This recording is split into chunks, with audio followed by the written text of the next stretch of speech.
It's a privilege and a blessing to be here this evening. Thank you for giving me this opportunity.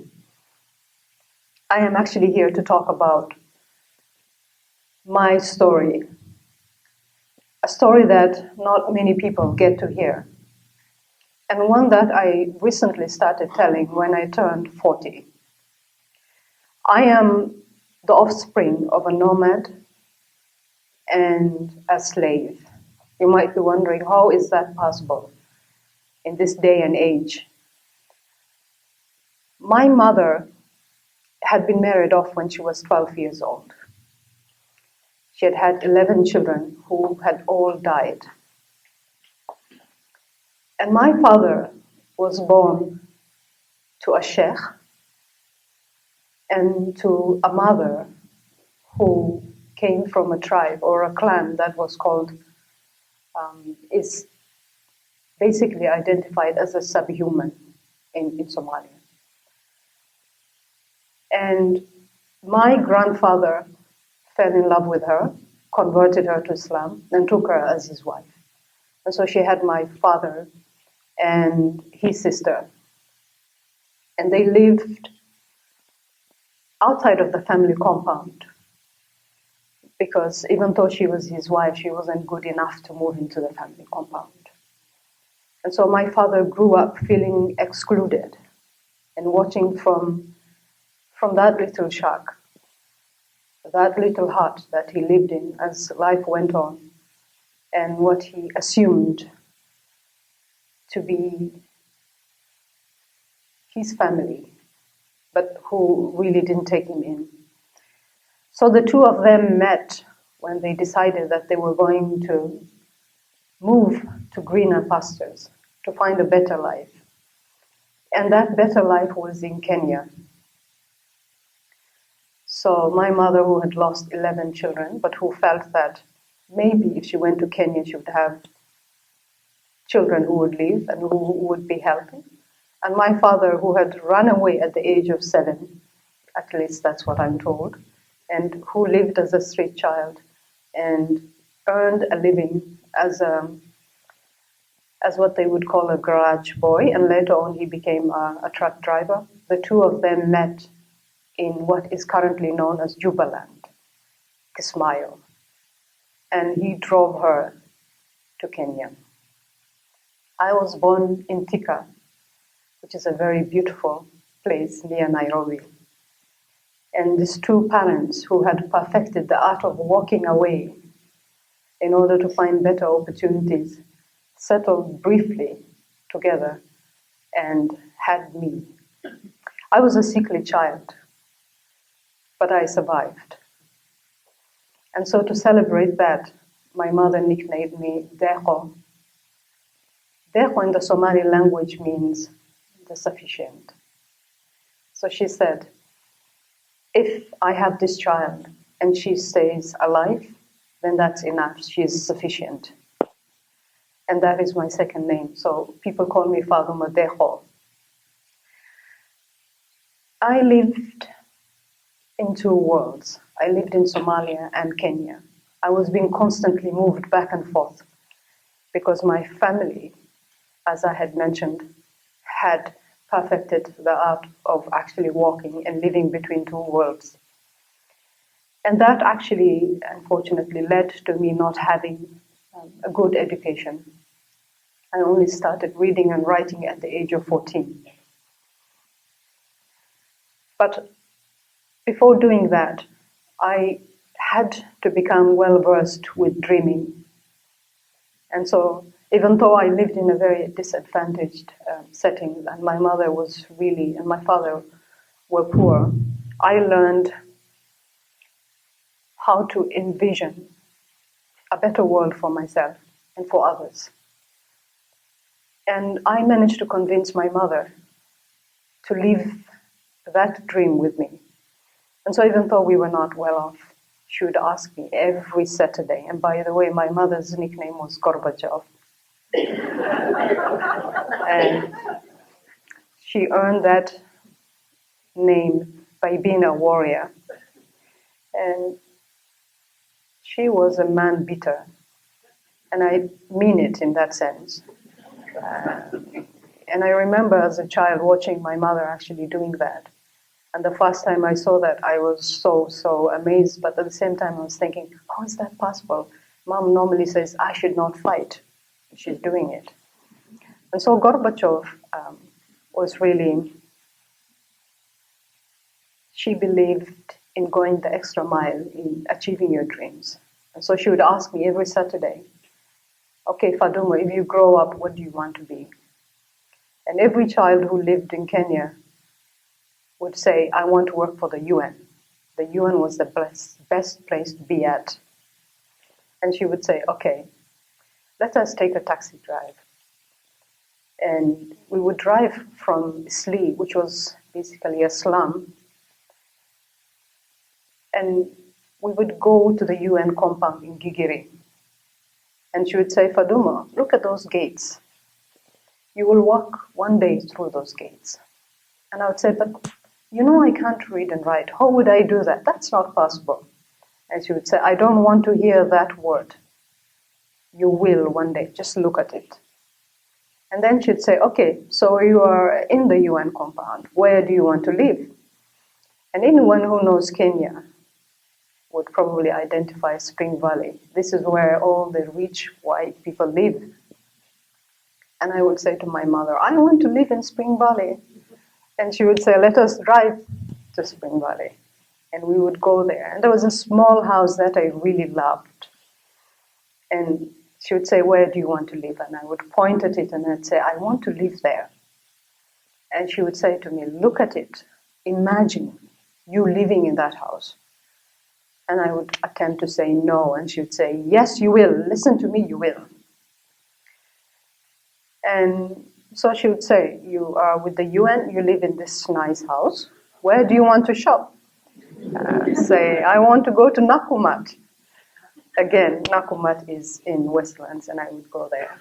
And she would ask, okay, you're working with the UN, you're in that house, you're shopping in Nakumat, where do you want to relax?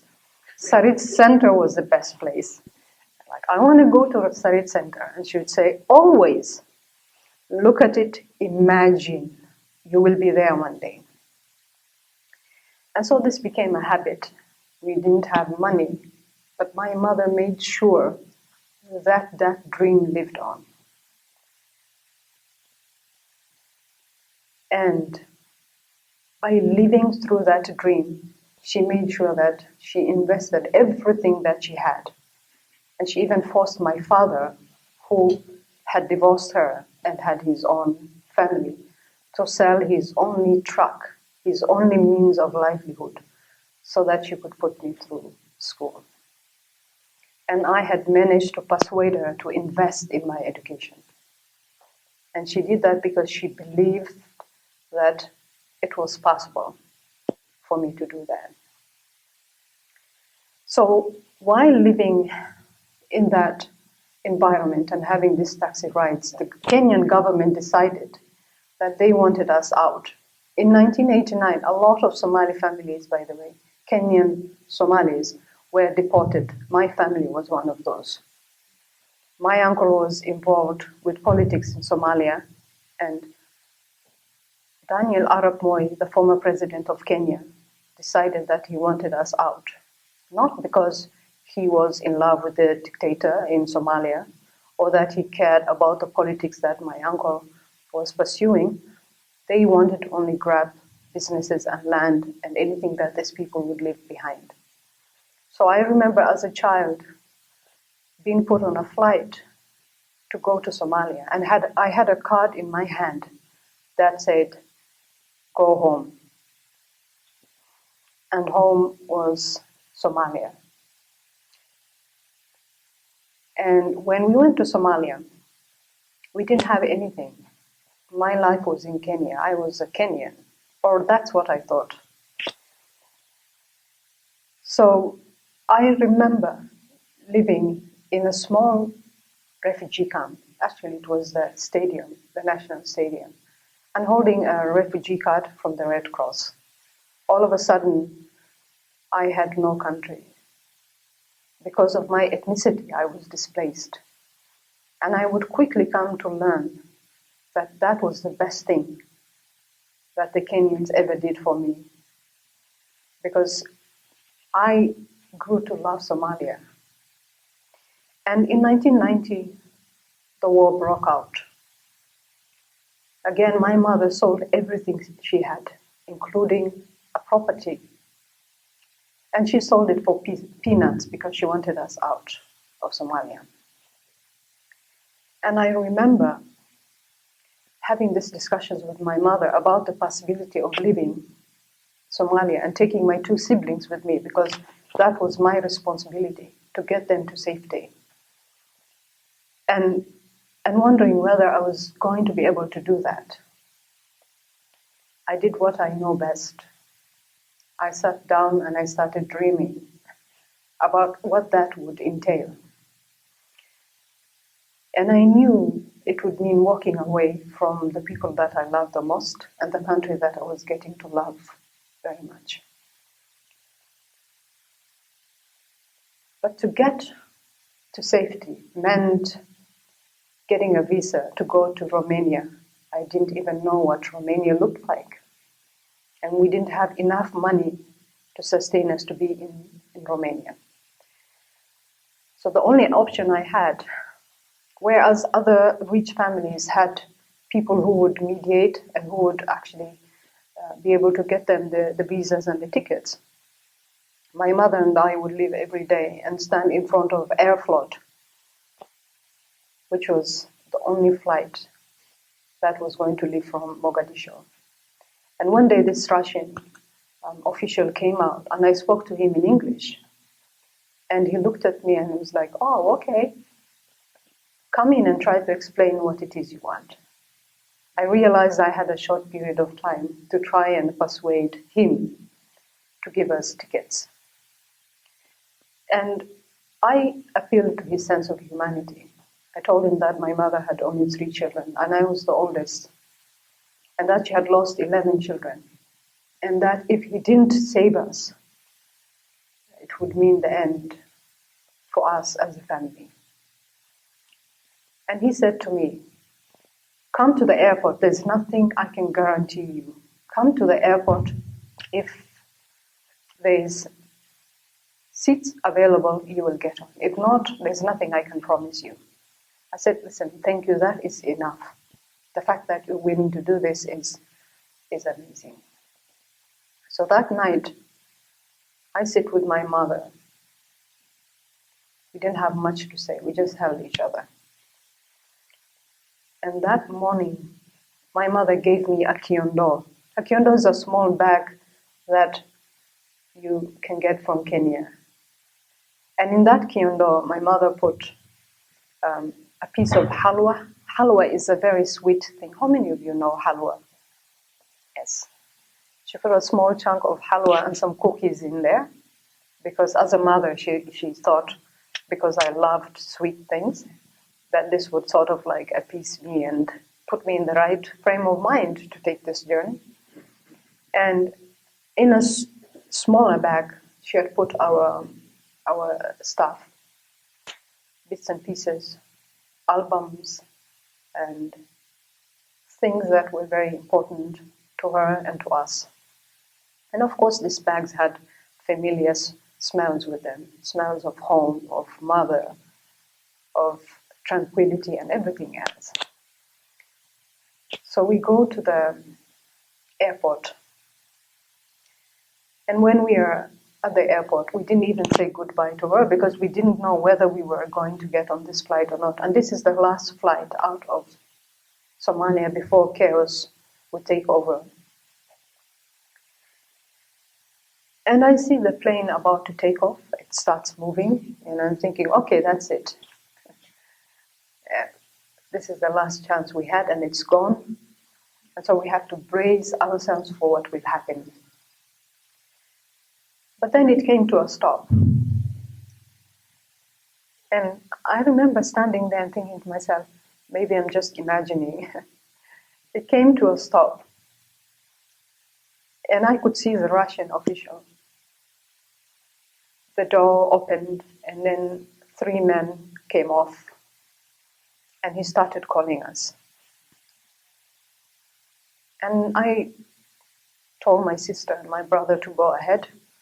I was undecided because I kept on looking at my mother. Should I leave her behind? What should I do? But she had already made her choice to stay back and to stay with her family. Her mother was still alive and she wasn't very healthy. And so she had to decide between going with her children or staying with her own family. And so I recall looking back at my mother and thinking, oh no, she's the only thing that is very important. She should be coming with us. And then thinking, and she kept on saying, signaling to us, go, go. And I left my mother behind. And by doing so, I also learned the art of walking away. So we got into the plane and left. And as it was taking off, I kept on thinking to myself, I've left my mother behind. So we landed in Moscow. There was a Tanzanian student sitting next to me before we landed. And she asked me, she said, do you know where you're going? I said, we're going to Romania. She said, do you know anyone in Romania? No. She said, you're not dressed for winter. I said, what do you mean? I have my African dress and that's enough. No. You should be appropriately dressed for winter. And I'm in the back of my mind, I'm thinking about my mother. But this lady is trying to make me think about what lies ahead. So she says to me that, listen, if you have enough money, since you are going to be on transit, you will be overnighting, you could get a day visa to get into Moscow. And I said, well, really? We can do that? Yes, you can. So the plane lands, and they put us in this small transit space. I have my young sister and my brother with me, and in the same room we have a Somali man who is very, very distressed. He keeps on saying, oh no, this is the end of it, we are done for, these people will really send us to Romania and we will die in Romania. And I kept on saying to him, please, I don't want to hear such negativity. Gorbachev gave me a talisman, and she says everything is going to be fine. So you better believe in Gorbachev. And he was just going back and forth. He wanted to bribe the Russian officials. He gave them his watch, and he was giving them small stuff, and they would disappear, not come back. And all the time he kept on lamenting, and I showed him the talisman. I said, listen, this is what Gorbachev gave me, and everything will be fine. Like, who is your Gorbachev and what are you talking about? Like, okay, sit over there, let me just think about this. I don't want to hear this negativity. And while we are having this dialogue, a Russian official comes by. And he takes a liking to my brother. I didn't understand initially what was going on. My brother had a very nasty looking hairstyle. He was born with hair that used to grow from his forehead, and he looked weird. And I was like, I hate this hairstyle, you need to do something about it. But this Russian guy was captivated by that hairstyle. And he came over and he started talking to us in Somali. And he said to me, how can I help you? We said we wanted a day visa. And he said, I can do that provided you allow me to go off with this young boy so we can get the visa. I'm thinking to myself, okay, this sounds a bit, it doesn't sound very good. First of all, I know my brother has an interesting hairstyle, but I don't understand because I had met people who had been in that place in Moscow for almost 8 months. Others had been there for 6 months. And for us, I mean, this was the second night that we'd spent there. And that night, even when we slept in Moscow, we slept with people who were virtually strangers to us. My mother gave us the advice that when we met Somalis, if they asked us, where are you from or what is your clan, we should always find out which clan they come from and then say that we come from that clan. That as of that day, we didn't have an identity, we didn't have a clan. We were supposed to be what others were in order to just fit in. And in hindsight, I understand what Gorbachev was thinking when she gave me that advice. Because in Moscow, they could see and they could tell that we were vulnerable. The Somalis that were there could see that. And so when this family approached us and we had discussions with them, and they told me which clan they were, and they asked me which clan am I from. I told them I was from the same clan. So they said, we have an apartment. There's one that is adjacent to it, you can sleep there. And so we went and we slept in a room full of young men. Now, in that room, there was only two females, myself and my young sister. And I remember I didn't sleep a wink that night because I was on watch. I was thinking something bad is going to happen. And in fact, one of the people who slept with us that night would eventually end up in the same refugee camp and would become a family friend to us. So the next evening is when we go to the airport and we walk through all these different border areas, and actually areas that are sensitive security-wise, and where you would be asked for your boarding pass and passport and things like that, but they didn't ask for it.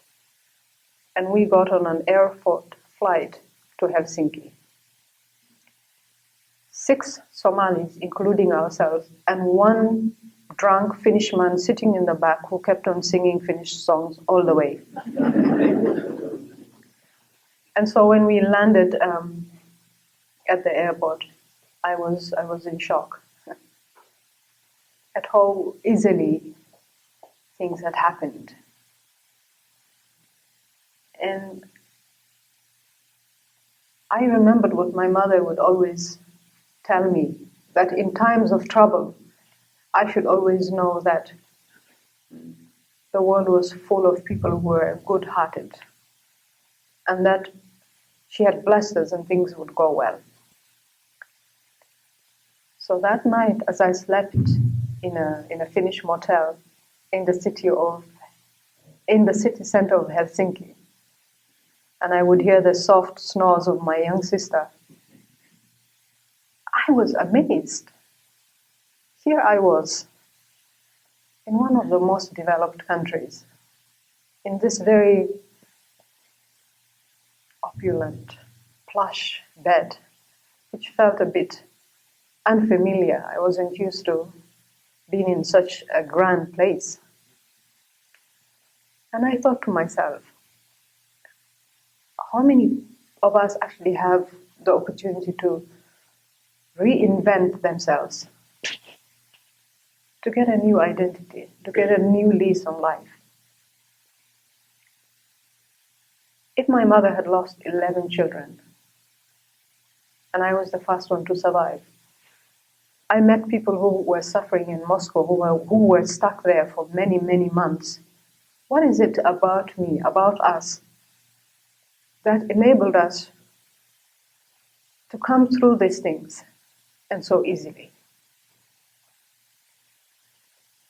And as I sat there, I thought to myself, I have every opportunity that I've always dreamed for. I know Gorbachev would have made sure that I would hit the ground running. I promised myself I would never ever squander any opportunity that came my way. I would not waste any time. And in 6 months' time, I learned the Finnish language. I didn't learn the Finnish language by going to a school. In addition to going to the school, I went to a pub. The best way to learn a language is to go to the pub. Do your karaoke. If you haven't chased people away by then, once they're relaxed, you start talking to them in your broken Finnish language. And that is how I learned the language within 6 months. And whereas a lot of Somalis were asking to have 20 or even 30 members of their families brought to Finland through the family reunification system, we were only asking for my mother, for Gorbachev. We only wanted Gorbachev. And when she came, we went to pick her up from the airport. And that night, Gorbachev and I spent the whole night talking, catching up on a lot of things. And a few days later, we started dreaming together again. And we would go for long walks. And we would pass by the Kuopio University. We lived in a place that was called Kuopio, which is 600 kilometers from Helsinki. And she would tell me that, Fadumo, you will go to this university. I don't even speak fluent Finnish. I don't want to hear about this. You will go through that. Okay. So I learned the language. I went through vocational education. I became an auxiliary nurse. I went on to do a bachelor in nursing, so I became a registered nurse. I went on to do a master's in healthcare sciences and a second master's in public health. So the beauty of the Finnish educational system is that even though I had started reading and writing at the age of 14, they didn't give up on me. That system doesn't give up on people. If you can't go through formal education, you will go through vocational training. And so I am the product of that vocational training. I wanted to be a political scientist. And so I was telling my mother, I'm going to the university, I want to major in political science. But then she got sick.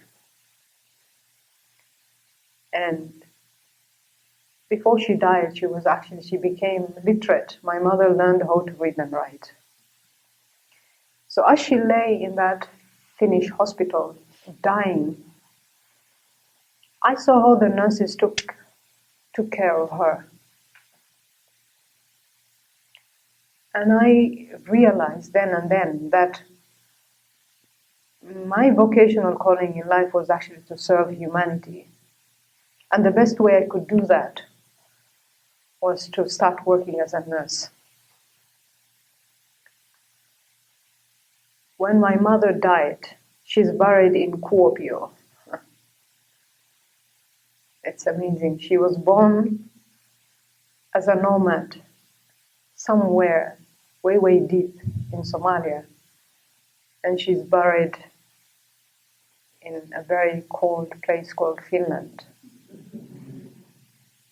And that's what displacement does to you.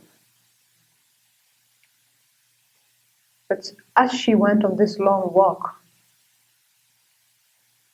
I also started contemplating and thinking about why it is that some people die and others stay on. And she was by all means, she was a fantastic human being. But her time had come. She didn't get to see my firstborn. She died in 1995. My son was born in 1996. I got married. I have 4 children. The oldest is 19, almost. And the youngest is 8. In 2004, after having perfected the art of walking away and even forgetting about essential things, I was on maternity leave with my third-born daughter, and I was breastfeeding her, watching the national news, when I saw this Somali woman, mother who actually had a child on her back. She had walked for 3 kilometers to get to the nearest health center. And when she got there and they took the baby down, it was too late. The baby was dead. And I sat there breastfeeding. And I thought to myself, how is that even possible? How unfair and unjust that she should lose her child in that manner, while I'm sitting in this comfortable place, breastfeeding, and I have everything in life that one needs, and yet she's over there suffering. And I have the skills to actually go and help her, and women like her. And as I sat there, she was my mother, and I was that child. The only difference was that the child was dead, I had survived. And I decided then and there I was going to go to Somalia. And 6 months later, I took my baby and I was traveling to Somalia. I told my husband, you stay with the two others, I will take this baby and I'm going to Somalia. Where are you going to? A place called Puntland. You don't come from there. I said, it doesn't matter, it's Somalia. I'm going to help them. We've been helping them by sending money. I want to give a piece of myself. I think this is right. So I went to Puntland. And that night, as I slept on the floor, on a mattress, I was at peace. I said, this is what I was looking for. I think I found my calling. And I worked in an internally displaced camp with refugees. A lot of these refugees were women and their children. And that, I tell you, was the most fulfilling thing I'd ever done. And it became crystal clear what a difference we can actually make in life by just making the right choices. I knew that was the thing I was supposed to do. But after 6 months, and because of security reasons, I also had to walk away from Somalia again. I was relocated to Nairobi, and then from Nairobi I was taken to the Pacific. And from there on, I went on to other countries. But as I did that, I always remembered what it felt like to be back at home, to find your place. I had lived in Finland for almost 25 years, always a stranger, looking for home and to belong, always been told to go back home. I remembered what it felt like to hold that card that said, go home, and being sent to Somalia. Yes, home is Somalia. Even though I had run away for 25 years, I couldn't do that any longer.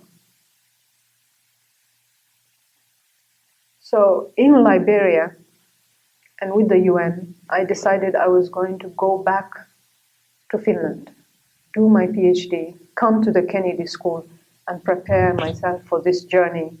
I wanted to make a difference. I wanted to have an impact. I wanted to make a difference in people's lives. And I decided I was going to go to the Kennedy School, get the skills that I lack, and I was going to go back and try to make the country a better place. Of course, a lot of people would then wonder, but is that the only way to do it? Yes, it is. There is no other way one can have that impact in Somalia other than being the head of state. I wish there were other ways of doing it, better, easier ways of doing it, but unfortunately there isn't. So when I turned 40, I managed to find my voice. I was voiceless for quite a long time. You see, the art of walking away and walking back, without voice, it is actually useless. And when I started talking about the injustices and everything else that was wrong in life,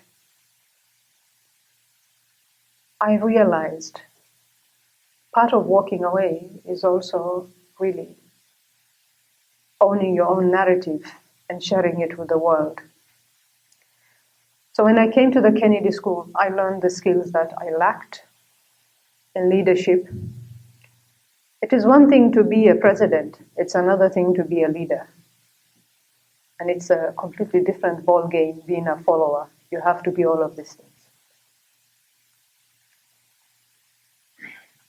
At the age of 42, I have finally realized the value of walking away in order to find yourself so that you can walk back to the things that are very important to you. For many of us, it is never possible. And for those who are blessed enough to have that, it's the beginning of a new dawn. And so I know that walking back to Somalia isn't going to be easy. You have recently heard of what Al-Shabaab did in Garissa when they murdered 147 students. And they are murdering a lot of Somalis every day. The road that I'm walking down will have Al-Shabaab on it. It will have other elements to it as well. Centuries-long traditions, cultures, ways of living that are not compatible with the world that we would like to see. I know a lot of people ask me, and they actually wonder, why would I want to do this when I have a brilliant life ahead of me? But my question has always been, why not? Surely if you believe for something, you believe in something, you should also believe in dying for it. And dying is not a new thing to me. I have died 4 times, like so many other Somali women. They die when they're being born. They die when they're being mutilated. They die on their wedding night. And they die when they have their firstborn. I have been through all of those. What else is new? And I also get asked, by running to go back to Somalia, there's the possibility I might lose my own life. We Africans have a proverb. We have a proverb for everything, including this. And we say that a coward dies 1,000 deaths. I've been dying for 25 years.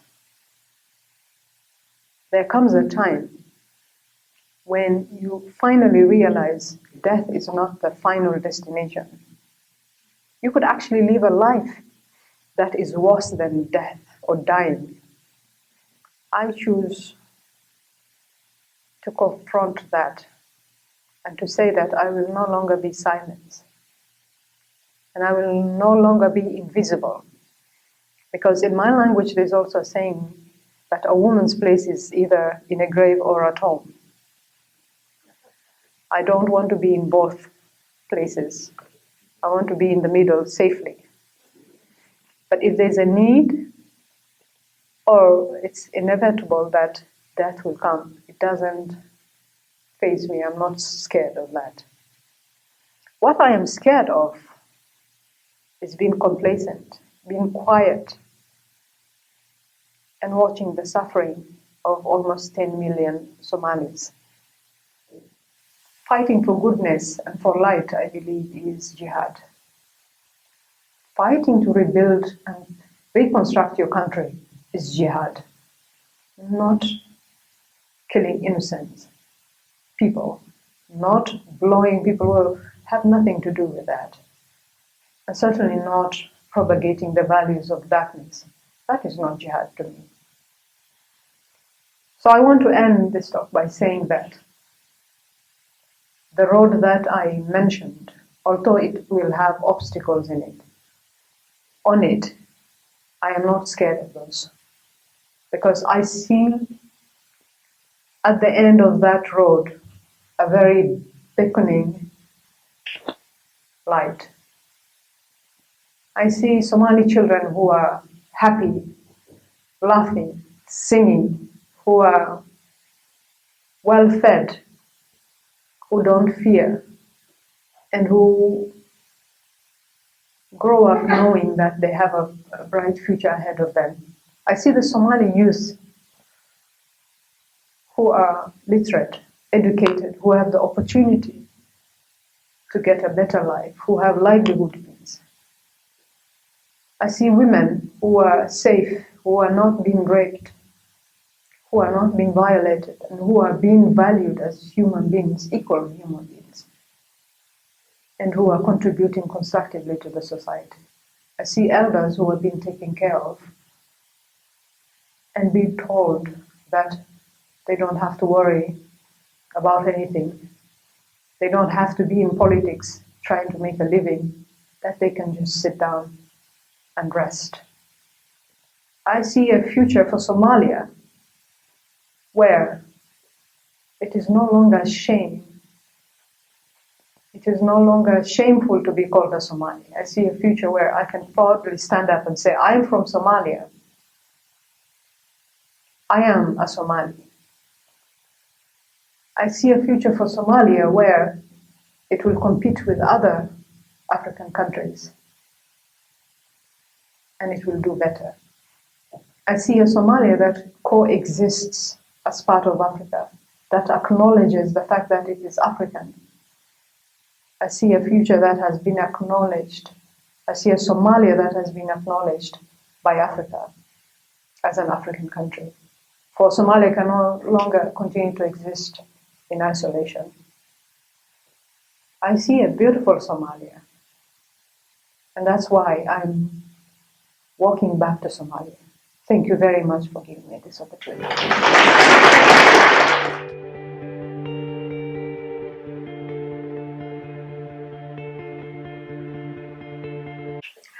I learned English by watching Dallas Dynasty.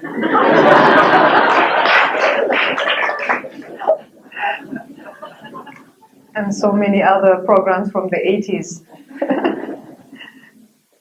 But I also learned English by reading. I loved reading. Once I learned the mechanics of reading, I loved reading. And so I would invest the little pocket money that I had in buying books. Even up to this day, one of the luxuries that I treat to myself is going to a bookstore.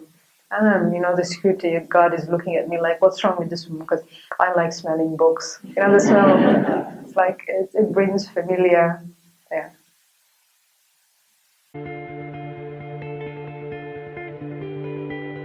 The Russian official was speaking in English. So when I spoke to him in English, other Somalis or Somali families were using translators. They had people who would go between with, what would be the right term to call these people? There were people who, not only translators, but they would get you the visa and everything else. They would do the logistics involved with it. Yeah. And in the plane, I spoke in Swahili. The lady was Tanzanian. I still speak a bit of Swahili now and then. So when I went to Finland, in the hotel there were other Somalis, so I'm able to interact in Somali. In the refugee camp, I shouldn't call it a refugee camp. It was like living in the hilltop compared to what a refugee camp is like.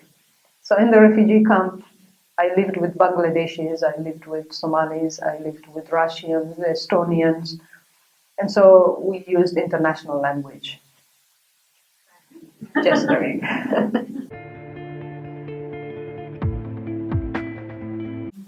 It's a very good question. It is not easy in Somalia because we have what we call the 4.5 clan system. I see some Somalis, I saw some Somalis coming in. Oh, my spirit senses there's a Somali, yeah, over there.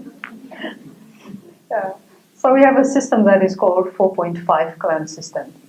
They have the 4 major clans and then the subhumans. I remember I told you that my grandmother was what you would consider a subhuman, or she's from the sub-clan, or 0.5s as we call them.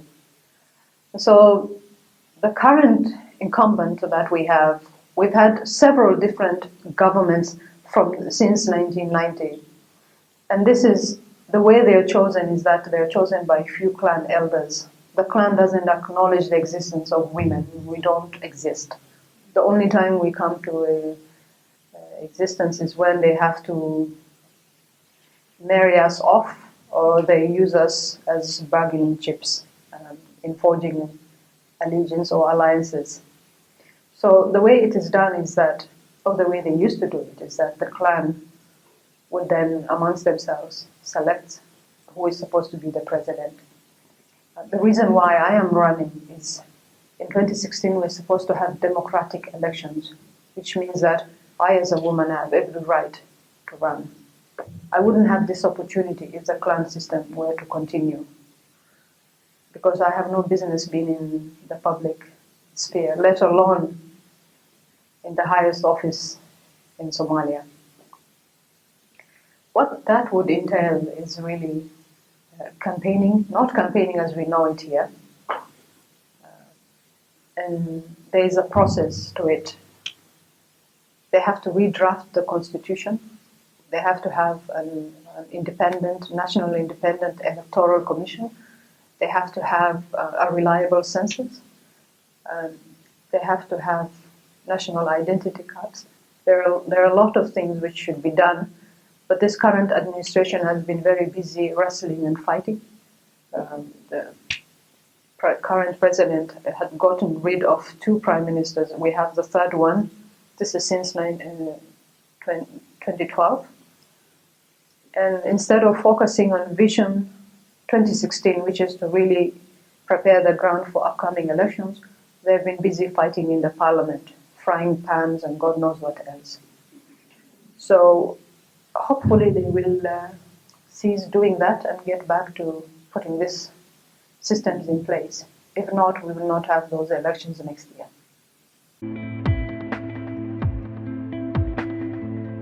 By being here and actually listening to me and getting the story out, part of this war, not against what is happening in Somalia, is really also trying to change the image that has been portrayed of Somalis. Not all Somali women are subjugated, oppressed or timid or anything like that. If I'm able to show you otherwise and convince you otherwise, and to give you a better sense of what Somalia and Somalis are all about, and you're able to portray that and able to articulate it to others and share it with them, that's the best way you could have me to start this journey.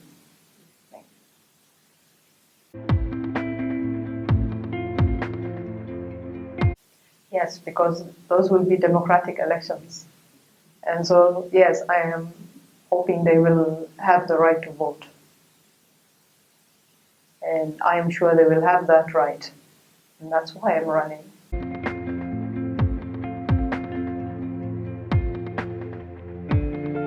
You're right, 2016 is next year.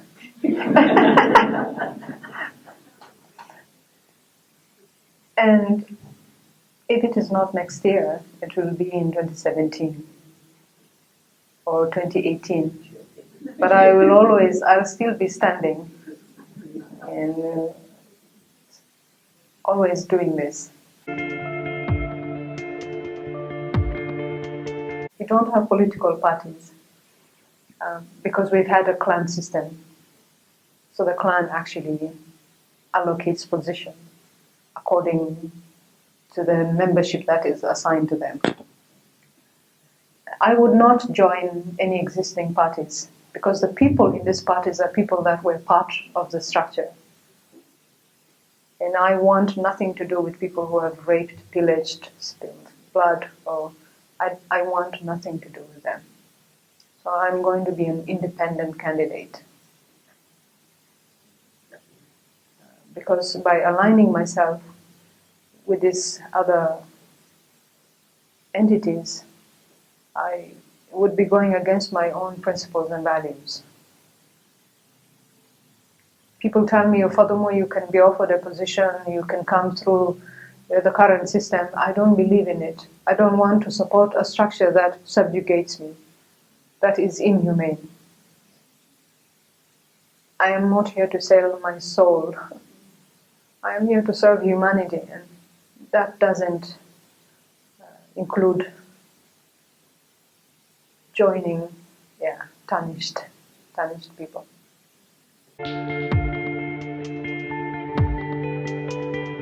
Yes, you're right. I have 3 of my children are born in Finland. The youngest was born in Fiji. So, I love my children. I love them very, very much. And since Gorbachev is no longer in my life, my children are in my life, and they're everything to me. This is a journey that I will have to undertake alone. I do not want to put my children at risk. And so my children would continue to be in Finland with their dad. This is not politics as we know it. And by the way, I'm not a politician, and I never will be. You might be wondering what the definition of a politician is, in my understanding. A politician is someone who makes a living, a livelihood out of it. I don't even want to be paid for what I want to do. So since this is my calling, and whatever the outcome is, it is my outcome, I am not going to put my children at risk. They have their own lives. They will do what they think they should do and what is right for them. I am not going to jeopardize their well-being. So I'm very much aware of that, and I am at peace with that decision. So yes, my children will not be in Somalia. I will be going there, not them. And surprisingly, my children, although they were born in the diaspora, when you ask them, they will tell you they're Somalis. Because this is something that is deeply ingrained in the Somalis. It is wired in your head. And that is why when I was in Somalia, I felt at home. Because that is where our essence, our Somaliness is. So when they grow up and they find the journey, or they walk back to Somalia, or if they ever want to go down that road, it's their decision. I won't make that up for them.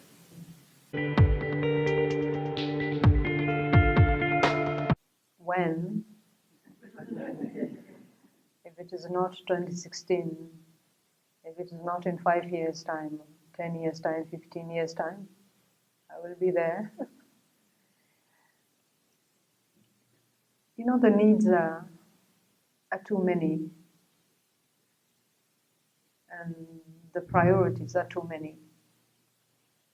If I had that opportunity, I would really just focus on security and economic stability. Those are the 2 things that I would do. So building the basic infrastructure, enabling children, access to education, getting the schools back on track, the hospitals, training the healthcare practitioners, making sure that we have clean water, that we have sanitation facilities. Really, it is building a nation from scratch.